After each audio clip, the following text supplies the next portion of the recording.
ارے چل چل، بہت دیکھے ہیں تجھ جیسے، مزمل نے سخت لہجے میں کہا۔ گارڈ نے احمد کو دھکے دے کر نکال دیا۔ رضیہ ثانیہ کو بلاؤ، مزمل چیخا۔ جی صاحب بلاتی ہوں۔ رضیہ بھاگی گئی اور ثانیہ کو لے آئی۔ سب گھر والے جمع ہو گئے تھے سوائے پارسا کے۔ بدکار کون تھا وہ؟ احمد وہ بہروپیہ تیرا یار ہے نا؟ مزمل چلایا۔ مزمل میں نے بھی ثانیہ کو کسی سے بات کرتے سنا تھا، شاید کوئی احمد نامی آدمی تھا۔ یہ سنتے ہی احمد نے ثانیہ کو منہ پر تماچا رسید کیا۔ نہیں بھائی، وہ عامل صاحب ہیں، وہ ان کو میں نے ہی بلایا تھا کیونکہ ہمارے گھر میں گڑیا ہے نا ایک، وہ ثانیہ سے بولا نہیں جا رہا تھا۔ کیا وہ لگا رکھی ہے؟ سیدھی بات بتا۔ اس مرتبہ زین چلایا۔ بھائی ہمارے گھر میں ایک گڑیا ہے، اس پر شیطانی طاقتوں کا سایہ ہے، آپ کو یقین نہیں تو رضیہ سے پوچھ لیں۔ ثانیہ نے روتے ہوئے جواب دیا۔ صنم، زین کی بیوی نے رضیہ کو بلایا۔ اب پوچھو اس سے جو پوچھنا ہے۔ صنم بولی۔ رضیہ بتاؤ، ان کو وہ گڑیا شیطانی ہے؟ ثانیہ نے کہا، نہیں ایسا کچھ بھی نہیں ہے۔ رضیہ نے جواب دیا۔ ثانیہ نے رضیہ کی طرف حیرت سے دیکھا۔ سن لیا اب؟ پاکیزہ بولی۔ یہ سن کر مزمل نے بیچاری ثانیہ کو خوب پیٹا، جبکہ پاکیزہ اور صنم پیچھے کھڑی مسکرا رہی تھی۔ بیچاری ثانیہ کسی لاچار جانور کی طرح مار کھاتی رہی۔ پاکیزہ انٹی، آپ نے ماما کو کہیں دیکھا؟ زوبیہ روتے ہوئے بولی۔ نہیں بیٹا، میں نے نہیں دیکھا۔ پاکیزہ نے جواب دیا۔ ماما مجھے نہیں مل رہی۔ زوبیہ بولی۔ اچھا بیٹا میں دیکھتی ہوں، آپ روئے نہیں۔ گھنٹے تک پاکیزہ، صنم اور سب گھر کے نوکر ڈھونڈتے رہے مگر پارسا نہیں ملی۔ بلال بھی گھر آ گیا تھا۔ اچانک چیخ کی آواز آئی۔ یہ تو زوبیہ کی آواز ہے، بلال بولا۔ سب نے زوبیہ کے کمرے کی جانب دوڑ لگا دی۔ زوبیہ اندر تھر تھر کانپ رہی تھی۔ کیا ہوا بچے؟ بلال نے زوبیہ سے سوال کیا۔ زوبیہ نے بیڈ کے نیچے اشارہ کیا۔ بلال نے جب بیڈ کے نیچے دیکھا تو وہ کوئی اور نہیں، پارسا تھی۔ عامر نے اس کو باہر نکالا۔ ایسا لگ رہا تھا جیسے پارسا کو کسی جانور نے چیر پھاڑ دیا ہو۔ پارسا کی بہت بری حالت تھی۔ بلال تو یہ دیکھ کر دنگ رہ گیا۔ ہو نہ ہو یہ کام اسی بدکار ثانیہ کا ہے، صنم بولی۔ یہ سنتے ہی بلال ثانیہ کے کمرے کی جانب بھاگا۔ میری بیوی کو کیوں مارا تو نے؟ بتا۔ بلال نے ثانیہ کے بال کھینچتے ہوئے بولا۔ نہیں بھائی، بھابھی کو میں کیوں ماروں گی؟ مجھے پتا تھا یہ نہیں مانے گی۔ بلال بھائی آپ پولیس کو بلائیں۔ پاکیزہ بولی۔ نہیں نہیں، پولیس کو مت بلانا، میں نے نہیں مارا بھابھی کو۔ ثانیہ بلال کے پاؤں میں پڑ گئی۔ بلال نے فون کہہ کر پولیس کو بلا لیا اور کچھ ہی دیر میں پولیس آ بھی گئی۔ مجھے بچا لے بھائی، مجھے بچا لو بھابھی۔ ثانیہ باری باری سب کے آگے ہاتھ جوڑ کر التجا کرتی رہی۔ میں آپ لوگوں کی باندھی بن کر رہوں گی، مجھے بچا لیں۔ ثانیہ روتے ہوئے بول رہی تھی۔ مزمل پولیس کو اندر لے آیا۔ یہ ہے قاتل۔ مزمل نے ثانیہ کی طرف اشارہ کیا۔ چلو لگاؤ اس کو ہتکڑیاں، انسپکٹر شاہد نے کہا۔ پولیس نے ثانیہ کو ہتکڑیاں لگائی۔ میں نہیں جاؤں گی، میں قاتل نہیں، مجھے بچا لیں۔ ثانیہ روتے ہوئے بول رہی تھی مگر کسی نے بیچاری کی ایک نہ سنی۔ پولیس ثانیہ کو گھسیٹتے ہوئے لے گئی۔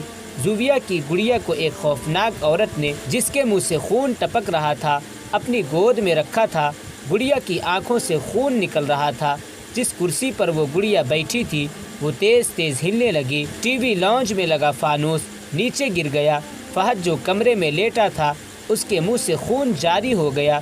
ابھی سب کھڑے ثانیہ کا تماشا دیکھ رہے تھے کہ ٹی وی لاؤنج میں لگا فانوس اپنے آپ ہلنے لگا اور دھڑام سے فرش پر گر گیا۔ سب اچانک پیچھے ہو گئے۔ فانوس کے نیچے سے خون خود بخود نکلنے لگا۔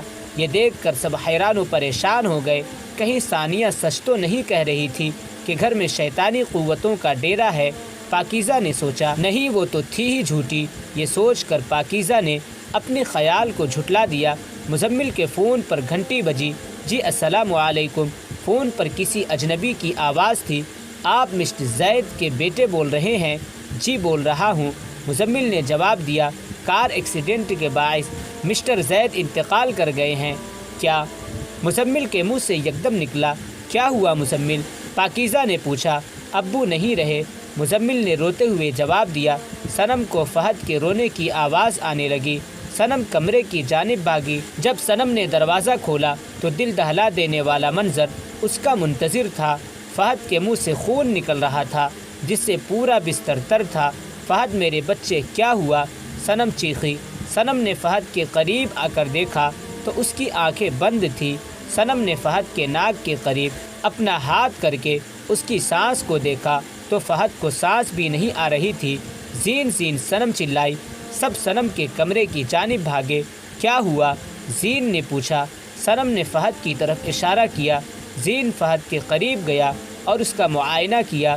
زین فرش پر بیٹھ گیا اور رونے لگا۔ گڑیا کی کرسی تیز تیز ہل رہی تھی۔ اس کی آنکھوں سے خون کے دھارے رواں تھے۔ اس کے چہرے پر غصہ واضح طور پر دکھائی دے رہا تھا۔ مسٹر زید کے گھر میں کوہرام مچا ہوا تھا۔ ایک ساتھ 3 جنازے اس گھر سے نکلے۔ بلال، مزمل، صنم اور زین کی حالت بہت بری تھی۔ پاکیزہ مسلسل سوچ رہی تھی کہ کہیں ثانیہ سچ تو نہیں بول رہی تھی، کہیں اس کی بددعا تو نہیں لگ گئی، لیکن ہر بار وہ یہ سوچ کر اپنے خیالات کو جھٹلا دیتی۔ ثانیہ تو تھی ہی بد کردار، جھوٹی اور مکار۔ ادھر ثانیہ بیچاری رو رو کر دہائیاں دیتی رہی کہ اس نے بھابھی کا قتل نہیں کیا۔ انسپکٹر ثمینہ بولی، دیکھ لڑکی، ہم تجھ سے سیدھی طرح پوچھ رہے ہیں، سچ سچ بتا دے، ورنہ ہمارے پاس سچ اگلوانے کے اور بھی طریقے ہیں۔ مگر ثانیہ ٹس سے مس نہ ہوئی۔ چلو یہ ایسے نہیں مانے گی، اس کی ذرا خاطر تواضع کرو، انسپکٹر چلائی۔ انسپکٹر شاہد ایک جانب کھڑا ثانیہ کو گھور رہا تھا، لہٰذا ثانیہ کو خوب پیٹا گیا، ڈنڈوں سے، جوتوں سے، یہاں تک کہ بیچاری کو کوڑے بھی مارے گئے۔ ثانیہ روتی جاتی اور اپنی بے گناہی کا ڈھنڈورا پیٹتی جاتی، مگر کسی نے ایک نہ سنی۔ ہاں بھائی، مانی کہ نہیں یہ؟ انسپکٹر ثمینہ نے سوال کیا، مگر جواب نفی میں آیا۔ اس کو زندان میں ڈال دو، 2-3 دن وہاں رہے گی، خود ہی عقل ٹھکانے آ جائے گی۔ انسپکٹر ثمینہ نے حکم دیا اور ثانیہ کو زندان میں ڈال دیا گیا۔ شام ہو چکی تھی، گھر میں سناٹے کا راج تھا، ہر کوئی اپنے کمرے میں بند تھا۔ پاکیزہ سعد اور سارہ کو کھانا دینے گئی تو کمرے میں صرف سعد تھا، سارہ نہیں۔ بیٹا سعد، سارہ کہاں ہے؟ پاکیزہ نے پوچھا۔ سعد نے کوئی جواب نہ دیا اور وہیں بے ہوش ہو گیا۔ مزمل، مزمل، پاکیزہ چیخیں، کیا ہو گیا؟ مزمل نے جھنجھلا کر بولا، دیکھے سعد کو کیا ہو گیا؟ پاکیزہ نے روتے ہوئے جواب دیا۔ اچانک پاکیزہ کے ذہن میں ثانیہ کی باتیں آ گئی۔ وہ زوبیہ کے کمرے کی جانب بھاگی۔ جیسے ہی پاکیزہ نے زوبیہ کے کمرے کا دروازہ کھولا تو دیکھا کہ زوبیہ اپنے کمرے کی کھڑکی میں کھڑی تھی اور پیچھے کرسی پر بیٹھی گڑیا قہقہے لگا رہی تھی۔ پورا کمرہ خون سے بھرا تھا اور جگہ جگہ گوشت کے ٹکڑے پڑے ہوئے تھے۔ رات کے تقریباً 1 بجے زندان کا دروازہ کھلا اور ایک سپاہی اندر آیا۔ چلو ثانیہ بی بی، تمہیں انسپکٹر شاہد بلا رہے ہیں۔ سپاہی بولا۔ ثانیہ اپنے زخمی ہاتھوں سے سر پر دوپٹہ اوڑھا اور سپاہی کے پیچھے چل دی۔ ایک کمرے میں ثانیہ کو لے جایا گیا جہاں انسپکٹر شاہد کھڑا تھا۔ دیکھو دیکھو کون آیا ہے، زہے نصیب، زہے نصیب، شاہد بولا۔ ثانیہ نے اپنا سر نیچے جھکا لیا۔ ارے ڈرو مت، ہم بھی تمہارے اپنے ہیں۔ شاہد ثانیہ کی جانب بڑھا۔ دیکھے دور رہیں مجھ سے، میں ایک پاکیزہ عورت ہوں، ثانیہ کانپتے ہوئے بولی۔ انسپکٹر شاہد مسلسل ثانیہ کی جانب بڑھ رہا تھا۔ ثانیہ دروازے کی جانب بھاگی مگر دروازہ بند تھا۔ دیکھو میری عزت کا خیال کرو، تمہارے گھر میں بھی عورتیں ہوں گی، ثانیہ روتے ہوئے بولی۔ ارے جس کے گھر والوں نے اس کی عزت کا خیال نہ کیا تو باہر والے خاک خیال کریں گے۔ شاہد کا لہجہ بہت کرخت تھا۔ وہ جانور ثانیہ کی جانب بڑھا اور اس کا دوپٹہ کھینچ کر نیچے گرا دیا۔ پاکیزہ نے دیکھا کہ زوبیہ کھڑکی میں کھڑی ہے اور تھوڑی پیچھے گڑیا اونچی اونچی قہقہے لگا رہی تھی۔ پورا کمرہ گوشت کے ٹکڑوں اور خون سے بھرا ہوا تھا۔ پاکیزہ تھوڑا آگے بڑھی تو دیکھا کہ ایک ہیبت ناک عورت جس کی آنکھیں باہر لٹک رہی تھی، اس نے شیشے کا ایک ٹکڑا پکڑا ہوا تھا اور پاکیزہ کی بیٹی سارہ کے جسم کے ٹکڑوں کو کاٹ کاٹ کر ان میں سے گوشت نکال کر کھا رہی تھی اور اس کا خون پی رہی تھی۔ پاکیزہ لرزتے ہوئے پیچھے ہٹی تو کسی چیز سے ٹکرا کر نیچے گر گئی۔ جب پاکیزہ نے غور کیا تو وہ بلال کا کٹا ہوا سر تھا۔ یہ دیکھ کر پاکیزہ کے پسینے چھوٹ گئے۔ زوبیہ نے پاکیزہ کی طرف منہ کیا تو پاکیزہ کا کلیجہ منہ کو آ گیا۔ زوبیہ کے چہرے بری طرح سے کٹا پھٹا تھا اور گوشت کے لوتھڑے باہر لٹک رہے تھے جن میں سے خون رواں تھا۔ یہ دیکھ کر پاکیزہ چیخی مارتی ہوئی باہر کی جانب بھاگی اس کو خود پر یقین نہیں ہو رہا تھا کہ وہ صنم کے کمرے کی جانب بھاگی۔ جیسے ہی صنم کے کمرے کا دروازہ پاکیزہ نے کھولا تو وہاں بھی گوشت کے ٹکڑے اور خون پھیلا ہوا تھا۔ وہ پاگلوں کی مانند چیخ رہی تھی۔ ثانیہ سچی تھی، ثانیہ سچی تھی۔ اسے کچھ سمجھ نہیں آ رہا تھا وہ کیا کرے۔ پھر اس نے سوچا کہ مزمل اور سعد کو لے کر وہ یہاں سے بھاگ جائے گی۔ پھر وہ اس کے کمرے کی جانب بھاگی جہاں مزمل اور سعد تھے، مگر وہاں بھی گوشت کے ٹکڑے اور خون پھیلا ہوا تھا۔ اسے یقین ہو گیا تھا کہ کوئی نہیں بچا۔ پھر وہ اکیلی گھر سے باہر کی جانب بھاگی، لیکن مین دروازہ تو جام ہو چکا تھا۔ اس نے بہت زور لگایا لیکن وہ نہ کھلا۔ اتفاق سے آج تمام ملازمین کو بھی چھٹی دے دی گئی تھی۔ پاکیزہ کو کسی کے چیخنے کی آواز آئی۔ جیسے ہی اس نے پیچھے مڑ کر دیکھا تو ایک خوفناک عورت جس کے منہ سے خون رس رہا تھا اور اس کے بڑے اور لمبے نوکیلے دانت تھے، وہ پاکیزہ کے پیچھے کھڑی تھی۔ اس نے اپنے دانت پاکیزہ کی گردن میں کاٹ دیے اور اس کا خون پینے لگی۔ آخرکار پاکیزہ بھی دم توڑ گئی۔ پورے زید ہاؤس میں خون کی ہولی کھیلی جا رہی تھی۔ وہ وحشی درندہ ثانیہ کی جانب بڑھا۔ ثانیہ اونچی اونچی چلانے لگی، بچاؤ مجھے، بچاؤ، یہاں کیا ہو رہا ہے اندر؟ انسپکٹر ثمینہ چلائی۔ انسپکٹر ثمینہ نے دروازہ کھولا تو دیکھا کہ ثانیہ کا دوپٹہ ایک جانب پڑا ہے اور شاہد کھڑا اپنے ہاتھوں کو مل رہا تھا۔ ثمینہ آگے بڑھی اور ایک زوردار تماچا شاہد کے منہ پر مارا۔ ثمینہ نے ثانیہ کو اس کا دوپٹہ اڑایا اور اس کو باہر لے گئی۔ شکر ہے انسپکٹر، آپ وقت پر پہنچ گئی، ورنہ میرا پتہ نہیں کیا ہوتا۔ ثانیہ روتے ہوئے بولی، جس کی حفاظت کا ذمہ اللہ نے لے لیا ہو تو اس کو کوئی کچھ نہیں کر سکتا۔ ثمینہ نے ثانیہ کو تسلی دی اور اس کو زندان میں بھیج دیا۔ انسپکٹر، میں نے کچھ نہیں کیا، یہ لڑکی خود آئی تھی، میں تو بس۔ شاہد اپنی صفائی دینے لگا۔ ایک اور لفظ نہیں، مجھے اصغر نے سب بتا دیا کہ کس طرح تم نے اس کو پیسے دیے تھے کہ مجھے کسی کام سے باہر لے جائے تاکہ تم ثمینہ کی عزت بے آبرو کر سکو۔ وہ تو شکر ہے کہ اصغر کے دل میں رحم آ گیا اور اس نے مجھے سب سچ بتا دیا۔ تمہارے خلاف تو میں رپورٹ درج کرتی ہوں۔ اصغر، اس درندہ صفت انسان کو گرفتار کرو اور جیل میں ڈال کر آؤ۔ انسپکٹر ثمینہ نے حکم دیا۔ اصغر نے شاہد کو ہتکڑیاں لگائی۔ شاہد نے اصغر کو کھا جانے والی نظروں سے دیکھا۔ اصغر نے منہ نیچے کر لیا اور شاہد کو گرفتار کر کے جیل میں ڈال آیا۔ بیچاری ثمینہ زندان میں بیٹھی دعا کر رہی تھی، یا اللہ، مجھ بے قصور کو بچا لے، میری مدد فرما، میرے گھر والوں کی حفاظت فرما۔ بیچاری کو اب بھی اپنے گھر والوں کی فکر تھی۔ اگلے دن شام کو ثمینہ زندان میں آئی۔ مبارک ہو ثانیہ۔ کیا ہوا انسپکٹر؟ ثانیہ نے حیرت سے پوچھا۔ تمہاری بھابھی پارسا کا پوسٹ مارٹم کیا گیا تھا اور اس کے جسم پر ملنے والے فنگر پرنٹس تمہارے نہیں ہیں، جس سے واضح ہوتا ہے کہ قاتل تم نہیں ہو۔ تمہیں قتل کے الزام سے باعزت بری کیا جاتا ہے۔ ثانیہ کو یقین نہ آیا، وہ رونے لگی اور اس نے ثمینہ کو گلے لگا لیا۔ ثمینہ نے ثانیہ کو خدا حافظ کہا اور ثانیہ جب تھانے سے باہر نکلی تو اس کو عامل صاحب اور اس کا شوہر عادل کھڑے نظر آئے۔ عادل، آپ یہاں کیوں آئے ہیں؟ اب میں آپ کے لیے اور آپ میرے لیے نامحرم ہیں۔ ثانیہ کا لہجہ بہت غصیلا تھا۔ کیا ہم کہیں بیٹھ کر بات کریں؟ عامل صاحب نے کہا، جس پر ثانیہ نے اس بات میں سر ہلا دیا۔ عامل صاحب اور عادل ثانیہ کو پارک میں لے آئے۔ آپ دونوں باتیں کریں، میں آتا ہوں۔ اور عامل صاحب وہاں سے چلے گئے۔ ثانیہ نے منہ دوسری طرف پھیر لیا۔ ثانیہ، میں نے تمہیں طلاق نہیں دی، یہ سب پاکیزہ باجی کا کیا دھرا ہے۔ یعنی پاکیزہ عادل کی کزن تھی؟ کیا مطلب؟ ثانیہ نے حیرانی سے کہا۔ مطلب یہ کہ ثانیہ، تم پاکیزہ آپی کو ایک آنکھ نہیں بھاتی تھی۔ انہوں نے مجھے شروع میں بھی بولا کہ میں تمہیں طلاق دے دوں، مگر میں نہ مانا۔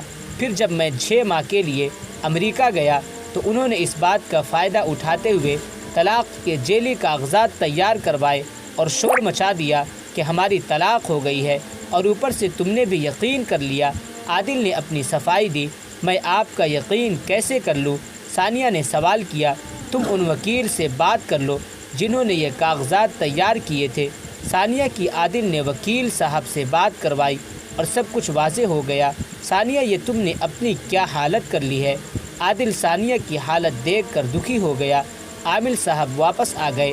ہاں بھائی، الجھی ہوئی گرہیں سلجھ گئی۔ عامل صاحب عادل سے مخاطب تھے۔ جس کے جواب میں عادل نے اس بات میں سر ہلا دیا۔ اچھا عادل، مجھے گھر لے چلے، مجھے ابو سے اور بھائیوں سے ملنا ہے۔ عادل نے عامر صاحب کی طرف دیکھا۔ عامر صاحب ثانیہ سے بولے، ثانیہ، وہ گڑیا ایک شیطان تھا جس پر 5 شیطانی طاقتوں کا قبضہ تھا۔ کیونکہ تم ایک نیک دل لڑکی تھی، لہٰذا وہ شیطان تم پر قبضہ کر کے تم سے شیطانی کام کروانا چاہتے تھے، لیکن اللہ کی مہربانی دیکھو، وہ تمہیں شیطان کے چنگل سے نکال لیا۔ جانتے ہو کہ تمہیں کچھ دن زندان میں اذیت کاٹنا پڑی، لیکن اس کے پیچھے بھی اللہ کی بہتری تھی۔ بے شک اللہ تعالیٰ سب سے بہترین چال چلنے والا ہے۔ عامر صاحب بولے۔ ثانیہ بہت غور سے عامر صاحب کی باتیں سن رہی تھی۔ میرے علم کے مطابق یہ بہت پرانی بات ہے کہ ایک جادوگرنی اس گڑیا کو جادو کے لیے استعمال کیا کرتی تھی۔ ایک روز جب وہ جادو کر رہی تھی تو اس سے انجانے میں ایک غلطی ہو گئی اور ان شیطانی قوتوں نے مل کر اس جادوگرنی کو مار دیا اور اس گڑیا پر قابض ہو گئی، اور اس گڑیا نے نہ جانے کتنے قتل کیے ہیں، اور بہت افسوس سے کہنا پڑ رہا ہے کہ تمہارے گھر والوں کو بھی اس نے مار دیا، اور زوبیا گڑیا کے ساتھ نہ جانے کہاں غائب ہو گئی۔ یہ سننا تھا کہ ثانیہ بے ہوش ہو گئی۔ جب اسے ہوش آیا تو وہ ہسپتال میں تھی اور عادل اس کے قریب بیٹھا سو گیا تھا۔ ثانیہ نے اپنی آنکھیں بند کر لی، جن میں سے آنسو روا تھے۔ 3 سال بعد ثانیہ اور عادل نے دوبارہ اپنا گھر بسا لیا، اور ان کے پاس اللہ کی نعمت بھی ہے اور رحمت، یعنی ایک بیٹا اور ایک بیٹی۔ ایسا نہیں ہے کہ ثانیہ اپنے گھر والوں کو بھول گئی، وہ اکثر ان کو یاد کر کے رویا کرتی تھی۔ حالانکہ اس کے گھر والوں نے اس پر ظلم کے پہاڑ توڑ ڈالے، لیکن اس نرم دل لڑکی نے کبھی بھی اپنے دل میں اپنے گھر والوں کے لیے نفرت کو جگہ نہ دی۔ ثانیہ قرآن مجید کی تلاوت کر رہی تھی، اس کی آنکھیں نم ہو گئی جب اس نے یہ آیت پڑھی، ان اللہ مع الصابرین، بے شک اللہ تعالیٰ صبر کرنے والوں کے ساتھ ہے۔ ثانیہ نے قرآن مجید کو چوم لیا اور زار و قطار رونے لگی۔ عادل پیچھے کھڑا ثانیہ کو دیکھ کر مسکرا رہا تھا۔ زید ہاؤس کو ثانیہ نے بیچ دیا۔ ایک نیا خاندان اس گھر میں آ گیا۔ گڑیا درخت کے نیچے بیٹھی مسکرا رہی تھی۔ اس نے خاندان کی سب سے بڑی شیطانی گڑیا کو اٹھا لیا۔ امی دیکھیں مجھے کیا ملا ہے، آمنہ چلائی۔ آمنہ گڑیا کو اندر لے گئی۔ گڑیا کو نہیں، شیطان کو۔